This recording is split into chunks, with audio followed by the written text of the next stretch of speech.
So how do we assess the Patriots moving forward? Joe and Tyler here with me. Joe, do you think we are overvaluing this Pats team based on the fact that, the last 3 losses and also with the fact that they have Belichick?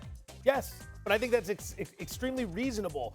We have watched this team dominate for 20 years. So now, a month and a half into the season, everybody's got to erase what they've seen for 20 years and reassess. Why can't we just do that with the Falcons? They stink every single week, and it's like, I don't know, this could be the week. They haven't shown us anything.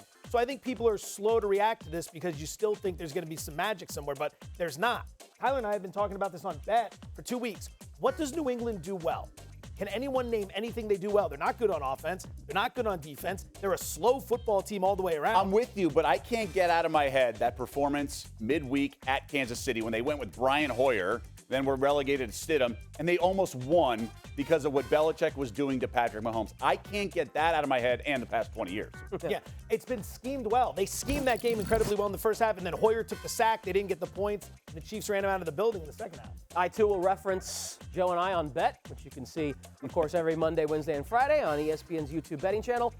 I'm giving him one more week. I'm giving the Patriots one more week. They have earned that equity with me because I am now in the midst of maybe reformulating how I approach this team. For much of the first half of this season, it was rely on Bill Belichick, rely on his genius. Cam Newton will do enough. They run the ball well. That was kind of the one thing I said. They can run the ball. They're averaging, I think, the 4th or 5th most rushing yards per game of any team in the NFL this season. So they can do that. But Cam looked maybe the worst I've seen him look all year long. In their last game against San Francisco, balls were coming out wobbly. He did not have the accuracy. His feet looked out of whack. So one more week. That's what I'm going to give Bill Belichick and the Patriots to remind me of all those things that we've been thinking of, Doug, for the last 20 years. Hate to do it, but that show you're so brilliant on, Monday, Wednesday, Thursday. Did I say Friday? Monday, Wednesday, Thursday, yeah. Oh, We'll boy. let those slide. Sorry to the But boss. you're great Sorry on to the it. boss. I will say, love you on that. It is Thursday. We have 2 it today. weeks I forget ago, what I day it do is. throw out the game against Denver because they were limited to practice, but last week against San Francisco was not good. No. Let's bring in Preston Johnson. Preston, you've said in the past your numbers maybe suggest to play against the Patriots, but you have caution because Belichick is doing things you can't even model. What about this year? Are you less concerned about fading him? So I've bet my fair share against the Patriots in the past and hate myself for it. But what I think I was referring to was that over the years I found myself increasing that threshold or the discrepancy that I would need to bet against the Patriots between my number and the market. And so I didn't really find myself betting against them very often the last few years. Now this year, I've bet on them once and against them once. I'm 1-1.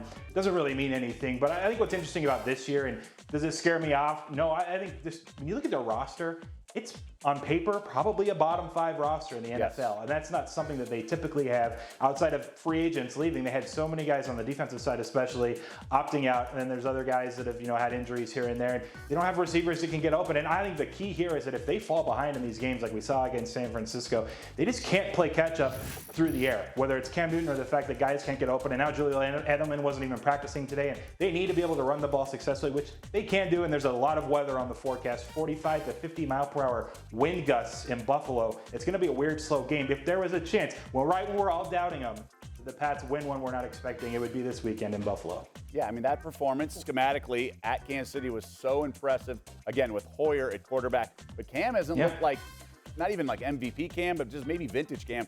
It just hasn't looked good, but we'll see. We all have pods. Patriots are 4-point underdogs at the Ralph this weekend. As Preston was mentioning, as we bring in Anita Marks, they will be without Julian Edelman, who underwent precautionary knee surgery today.